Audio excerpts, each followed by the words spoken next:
Welcome, everybody, to another episode of Strife's Sanctum podcast. My name is Citizen Strife, and this week, I'm close to finishing up most stuff for spring anime. There are a couple of summer anime stuff that I'm interested in, but not a lot of new stuff. It's going to be a lot of continuing things.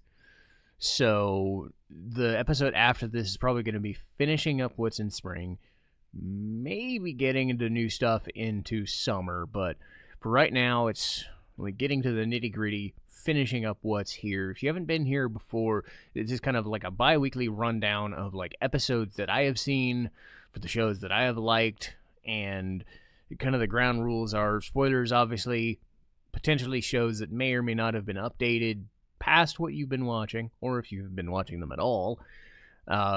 Mostly it's dubbed versions, so if you've seen stuff as is, as dubbed, well, you're kind of in line with where I'm at, because I tend to be up to date when those upload on Crunchyroll or Netflix. And mainly it's just a speculative or a rundown of like things I've noticed with shows and whether they've kind of stayed the course, gotten better, gotten worse, or at least answered questions that I've been kind of harping on over and over, and where things are going. So some shows have finished, others have not. So let's run them down. And we'll start with Ascendance of a Bookworm. This one took last week off. They uploaded the episode early, right before I got here. I haven't watched it, which is a pain in the ass, but I had other things to do. Back problems, for instance. Gotta fix those whenever possible. I've been saying that the most recent season has been on the goofy side, or like non-offensive, like the inoffensive side. What I have enjoyed are the moments where Thule or the other members of the family have been able to see Rosamine in her new station, because she's been trying to go too damn fast, and the show, as notorious, just goes way too fast for its own good sometimes. So it's hard to get a gauge of where they're going and what she's doing and having things. And what really resonates with me with this show sometimes is that every so often, not always, but every so often, there are these moments where Rosamine is conflicted with her illness, the devouring, which pops up here and there, mostly as fainting spells, but never anything super serious, but sometimes messes with other people, as has happened. You know, so there's those moments. There's the dramatic moments with her family, when they do pop up, that's still an effective thing, because they spent 3 seasons with them, you know, off and on. So any chance that they get to stay on screen or to do things with her or around her still has moments of nostalgia and just straightforward, like, this is your family, this is who you protect, this is just nice to see them, the comfort of seeing them. Or you have a moment like, I believe it was last week's episode that I watched, where the reaction to Rosamine building a new facility in a new town and getting orphans under her watch messed with the mayor, who has caused problems and is basically just like, you're taking power from me, whatever, you're stupid. And Rosamine didn't know that, didn't know the mechanisms and the of the world. And I do think sometimes the show hasn't really focused on the differences of the world in here. The differences of modern day world, you know, modern day Japan or modern day Earth, where she came from, to this world, even a few seasons in, other than it's a fantasy world, it's a medieval type world, or like 17th century-ish, 14th century-ish, I'm not really sure what, but it's basically like the Spice and Wolf world, essentially. You know, commerce of some description, and castles and kings and whatever, that stuff. You know, Middle Ages. But they don't go into the nitty-gritty sometimes, and then why people, the nobility, are treated as gods and everybody else are treated as slaves and shit. They do, but they don't. Like, there's a classism angle with the priests and whatnot, but regular people versus nobility, they've only done so much. So they did spend some time talking about why Rosamund should be held to a higher standard than others, but it causes issues. But then Ferdinand basically just upfront tells her, you can use this to your advantage. You have to be cutthroat sometimes. You have to make harsh decisions and just deal with it. You are nobility. You're allowed to make decisions. People are beneath you. And the way the scene works is that you get this panning shot of Ferdinand's face where he's matter-of-factly but almost menacingly describing, because we've spent all this time with him just basically being a curmudgeon, but to be this kind of malicious, mischievous person because he has grown up that way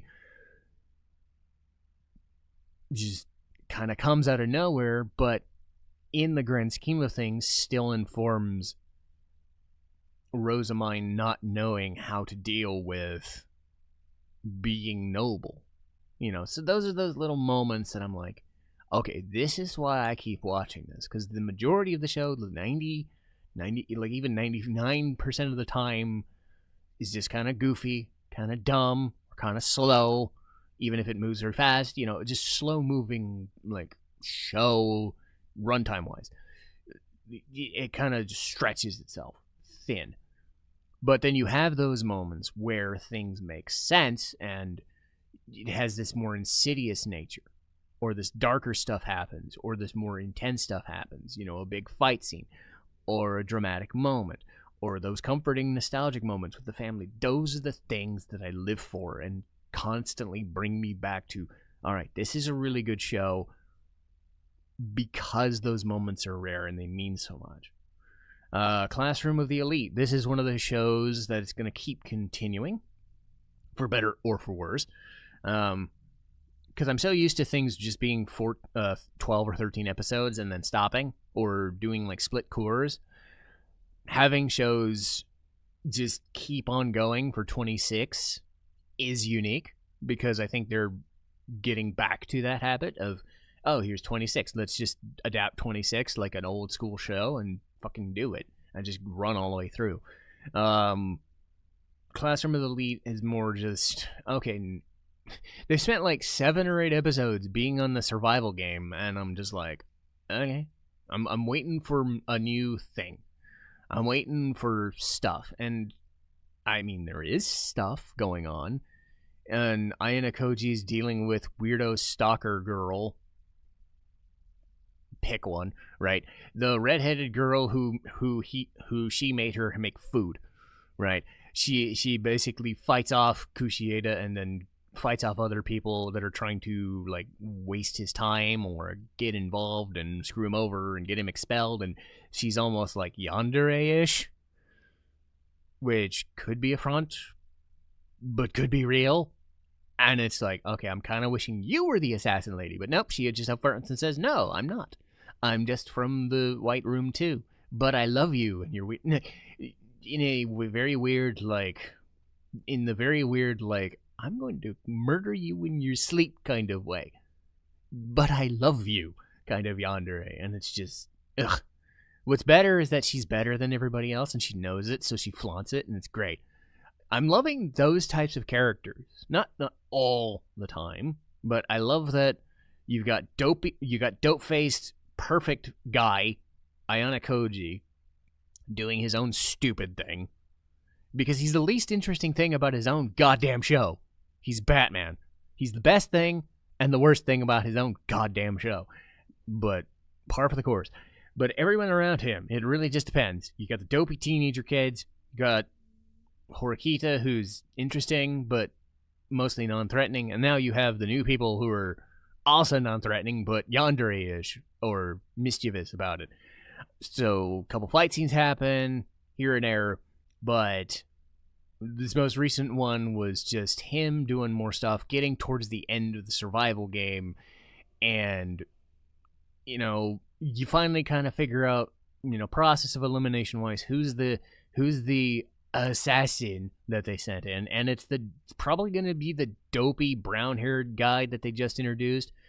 And it's just like, okay, it's not it's not the two fun people, it's not the two fun girls that have had most of the fucking screen time that are interesting for different reasons. It's gonna be the dopey guy in the background who is loved by everybody, but is totally a dick to people, because that's totally what's interesting about the show. No, you can't have like an interesting person probably be the villain or something. No, that'd be too much effort. That'd be too much effort to just have too much fun with a show like this. It sounds like I hate the show way more than I do, and I watch it because it, again, for different reasons than Ascendance of a Bookworm, it does have its moments. But this is more frustrating because nothing seems to happen amidst, like, just stuff. And not even in the happy way. In the more, we're totally being dramatic and we're setting up the dramatic stuff. I mean, again, this might be one of those things where I'll just dump the show eventually and be like, why did I watch this for so long? And then wonder, like, okay, well, I've been watching it forever, I'm stuck. But who knows? But again, it's the I hate it and yet I like it, and I don't know which one is more engaging. So all I know is Ayano Koji's an asshole and he's boring. But anyway, Devil May Cry, show that is not boring. Virgil is great. Dante is dumb. Lady is great. And Dante is dumb, and it is great. But now they're getting into the fight scenes of like this final season, and they're just like, okay, well, we know what we're doing. We're creating this Argasax guy. We're getting him back, and Mundus and whatever are gonna fight them. But he's gonna take their souls and shit. And then Virgil and Dante beating the crap out of each other, but knowing that they have to work together. The begrudging brotherly partnership of, okay, you got to do that thing. We got to fight this dude. Just man up and fucking do it, Dante. Stop it. And then he goes and shoots a fucking jukebox, and of course a song plays because we're Devil May Cry and we got to do that. We can't have this awesome fight scene not be a dopey 90s call-up scene, right? Or 2000s call-up scene, right? But then Lady gets to do her own fight scene, which is great. She basically just does it like a hurricane run in midair to this flying chick and just smashes her head into the ground and kills her. It's just fucking amazing. And I'm just like, one more episode to go this season. And I'm like, oh, it's so good. I was not expecting to like this. Like, I was expecting to be like, kind of like Ascendance and Elite, where it's like, I like it, but there are times where I hate it. No, I have unironically loved everything about this. And the second season has made it even better because Virgil has taken a lot of screen time and has balanced out Dante's dumb bullshit. Dante and Lady being a romantic, well, sort of romantic, but totally romantic relationship has been kind of interesting too. There's enough interesting stuff amid the stupid Devil May Cry dumb bullshit that I just love it. Is it on par with Castlevania? No, but they're two different types of action shows. They're trying to be different things. Castlevania's humor is more sardonic and deadpan, and this is more just, we know we're stupid and we're reveling in it, so just have fun. Ramparts of Ice. So they've gotten over the whole Minato and Koyun thing. I've gotten over it, because I know that that's where they're going to go, and I've been trying to fight the current, but no, this is the story they're telling, and they're going to do what they can do. And, last week's episode, I didn't care too much. I do find it strange that there's Momoka trying to be a third wheel and trying to have a relationship with Minato, and it's obvious Koyun and Minato love each other instead, but can't have a second season without weird stuff, I guess. But my biggest thing was, okay, if you're not going to have the relationship that makes the most sense chemistry-wise, at least build the other one and make it make sense. Which, at least in the end of this most recent episode I watched, had Miki, best girl, never forget, Miki, best girl, and Yota, alone in a room and, doing just random crap, and Yota saves her, and sparks fly. And they're just like, yeah, movement, it's great. Like, it's not the relationship I would have built, but you've been building it, so do it. Make it make sense and go with it. Like, you know where the lines are crossing, and you're just kind of waiting for the romance to blossom, and where's all the other stuff gonna happen. And then you have these little sequences of Koyun and Yota like scuttling into into privacy and goes just these little weird things that, because like polar opposites, from the same author, like you get those, like, the visual style and the comedy is exactly the same. It's more in your face with polar opposites. So it's going to be weird watching both shows next season, because Polar Opposites is doing the split core thing. Technically season 2, but whatever, counting it's a split core. So it's going to be weird watching both shows back to back, maybe even on the same day. Though I think Polar Opposites is going to be Saturdays, and then Remnants is usually debuting on Thursdays, so it's not going to be directly back-to-back. But if you do decide to watch both, it's going to be like a weird, like, this is at a 9,000 in terms of intensity, and then Ramparts is at, like, 5. 5. It's super chill. It's fun. I love it. And even though I've had issues with Minato and Koyun, at least they've gotten over that initial hump of like, okay, do they actually like each other, or is the show forcing them to like each other? No, I can see it now as the all right, fine, and now I can enjoy it for what it is rather than as I've said, the Squall and Renoa thing, which I will never get over.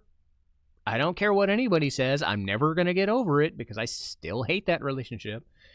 I'm allowed one stupid annoyance in my life, I think. Anyway,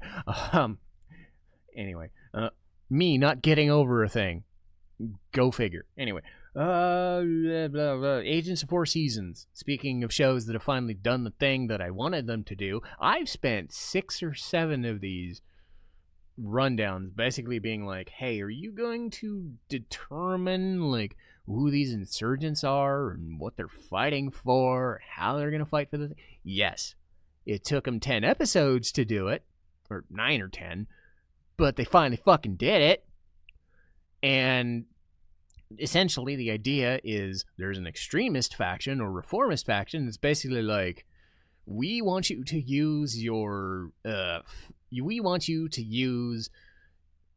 essentially godlike powers or superhuman powers or whatever as agents to just do whatever, do what we want you to do, not what you want to do. We want you to overthrow governments and do this stupid shit, whatever, Or you have basically like eliminationists or defeatists or exterminationist or something along the lines of, you shouldn't exist at all, and we're just going to murder you, and anyone who ever becomes you, like anybody who gets your powers later, just no, we do not want you to exist.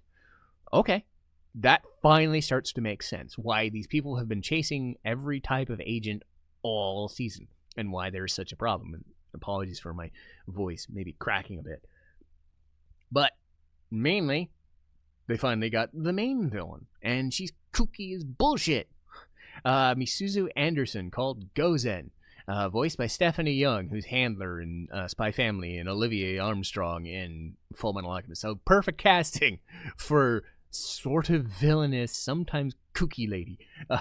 Yes, but her whole thing is her daughter died, so she's taken one of the agents, who is a small girl, and wants to raise her as an obedient daughter.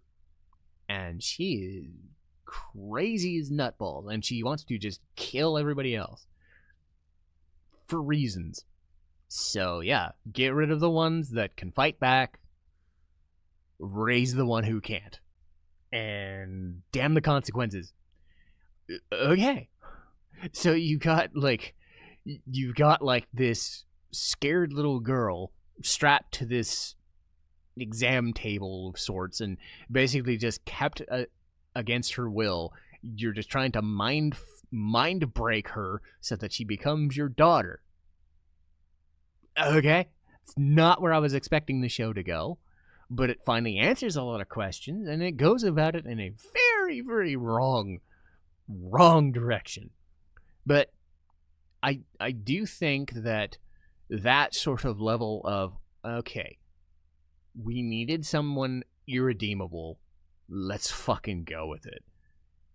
I do like that because this show has definitely veered into the uncomfortable sort of drama, but effective drama nonetheless. So having somebody so irredeemable, like, where you could understand, but also be like, no, you just can't. You're too far gone.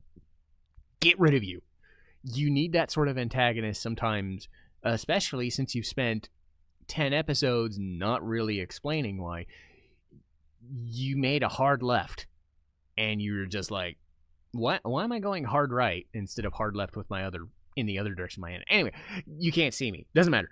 But you take a hard left into kooky territory to make somebody so antagonistic that it's like, okay, it makes up for me not understanding why this was a problem in the first place. Because you had some minor antagonists here and there, and people were just like, you don't belong, and you're dumb, and you're going to be against her will, and you're fighting. And no. They finally found somebody so fucking just, I want you gone. And then, okay, all this blowing up shit and fighting people starts making sense now. I'm happy. Demons of the Shadow Realm. The Kagemori stuff was great, but they spent the last couple of episodes going away from the Kagemoris and into a fight with long legs and long arms, and I do like the fight scene. It's a cool way they went about it, like how they coordinated the attack patterns of this thing has long arms, this thing has long legs, and they're essentially of one mind, though they're two beings, and they fight, and how the main characters survive is really, really neat. And they come up with this very, like, brutal way of killing the monster, and it's like, oh man, because episode-long fight scenes are tough. And I dealt with this last season with Hell's Paradise. Doing super extended fight scene episodes is a little exhausting. So like I was kind of zoning out here and there. But then you get to the meat of the matter and like how they managed to get rid of this thing. And just like, phew. Okay. Because this show has been kind of, all right, but it's not Full Metal Alchemist level cool. Not much is, to be fair. But it's always teetered that line of, I do like it, but I don't love it.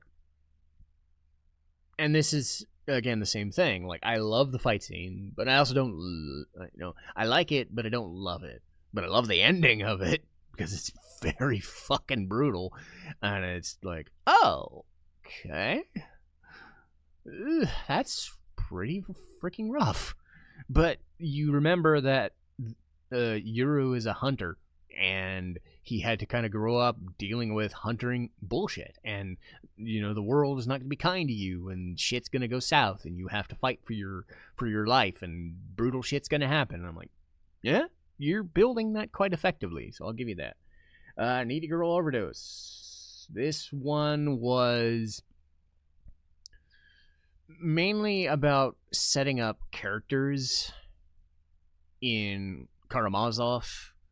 Like, you get a backstory of one of them, like the leader, not the leader of the group, but the backing leader of the group, and you have like them and K Angel. I wish I remember the names offhand. Sometimes I don't. But basically, like, they meet in a cafe, and it's kind of a weird satire of, these are nerds, and they're talking nerdy Magic the Gathering stuff.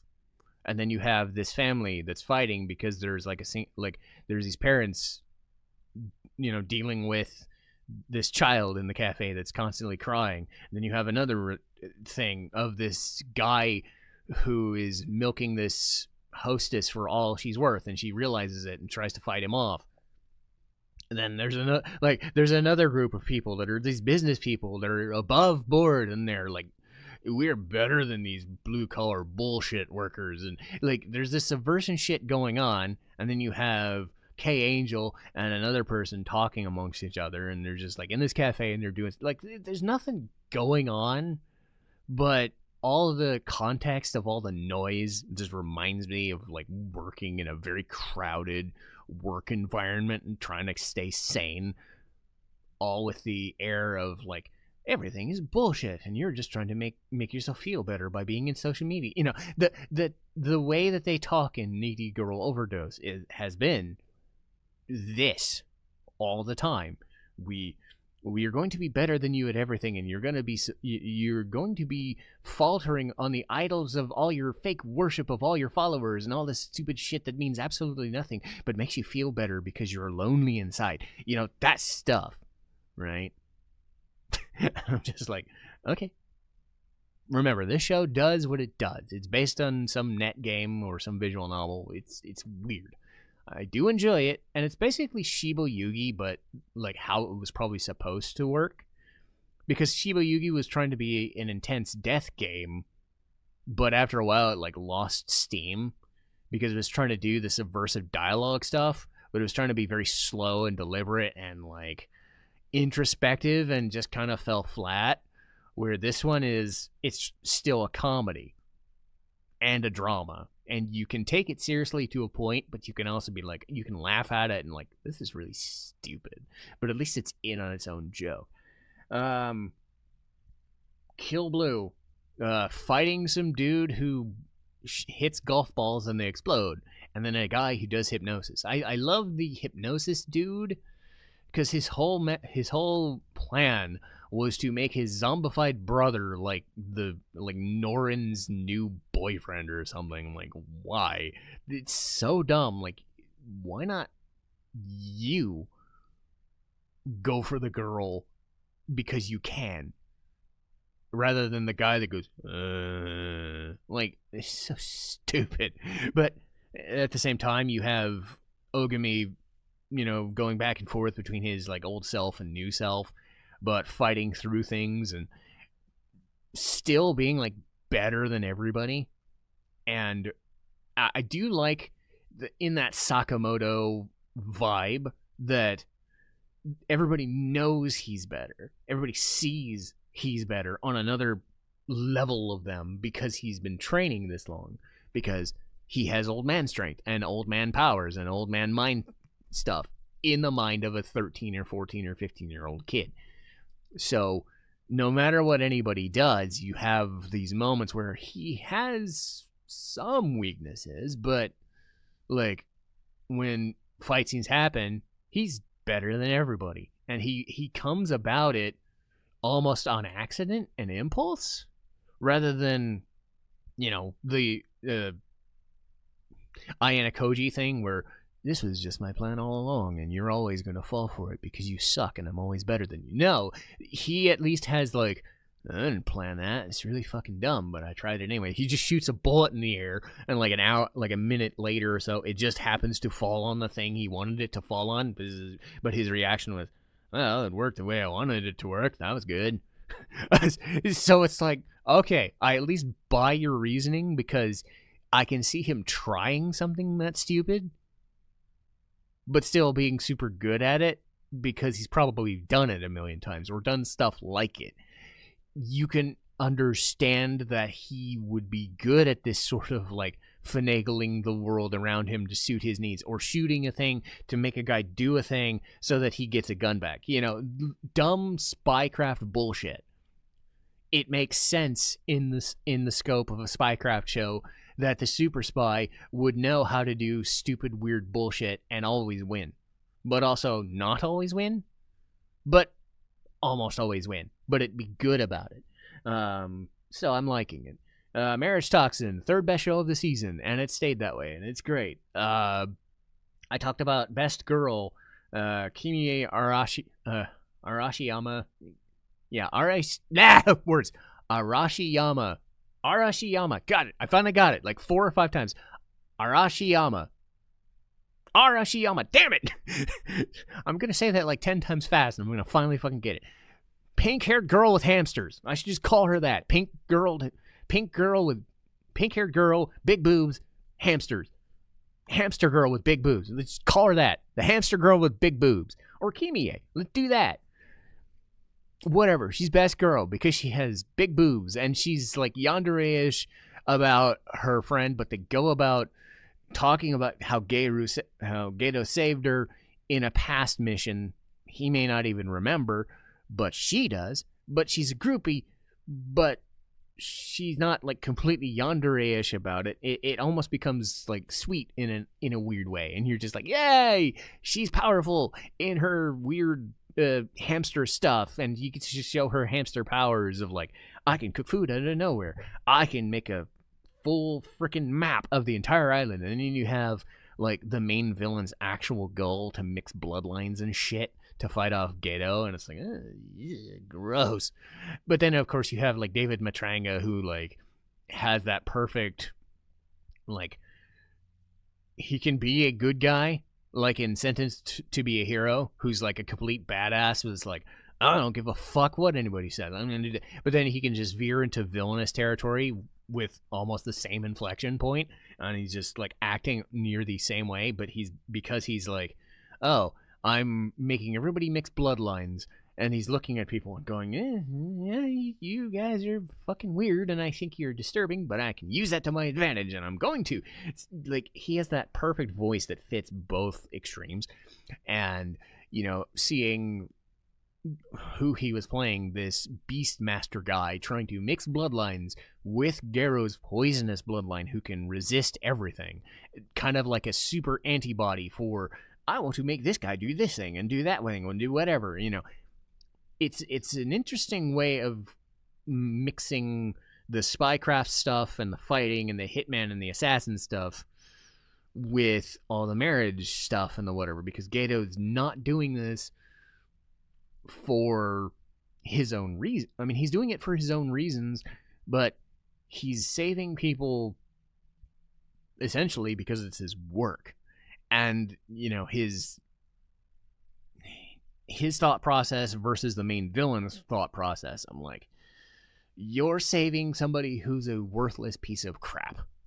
This Beastmaster lady who is not really a Beastmaster because her power is dumb. And then Gedo is saying, no, I don't think she's useless, and I think she's very nice, and I want to save her. You know, for his own reasons, but then you realize that they kind of have a thing, and you're just like, yes, I want this. I don't know who other prospective partners you're going to have in the next season. But then you have the Watermaster lady come back as muscle for whatever. And it's like, no, I kind of want her to... I kind of want her and Gedo to like get together too. And it's like, okay, now you have people that I'm actually liking as prospective marriage partners. And it's just like, there we go. Because I don't want a stay-at-home girl. Kind of. I want super butch badass, or at least... You know, Kimie, you know, pink-haired girl with big boobs with hamsters. You know, I want somebody super interesting. Because I didn't really find the Ureshino or Hikawa super intriguing. I just felt them as kind of like normal. You know, you at least now have the Watermaster and Hamster Master. They're like, okay, they're lived in the world. They fit. I'm curious who the rest of the partners, probably in a second season. I don't know if it's going to be immediately... following this. I think Marriagetoxin is going to take a break and they're going to do more later. But they have a lot of ground they could cover. There's so much stuff with the assassin stuff and the mastery and the mixed bloodline stuff and even just the marriage stuff. You could make a show just about the assassin stuff. Sakamoto Days. You could make a show about the marriage stuff. Any rom-com ever.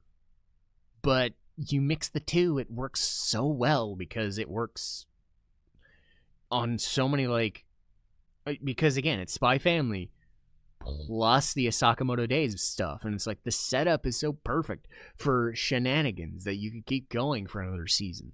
and I want it to. I don't know when it's gonna come back, but I want it to. And if it's gonna keep going, I'm like super happy. But I don't think it's gonna. I think it's gonna be one of those that's gonna take a break. Witch Hat Atelier. This is the last one.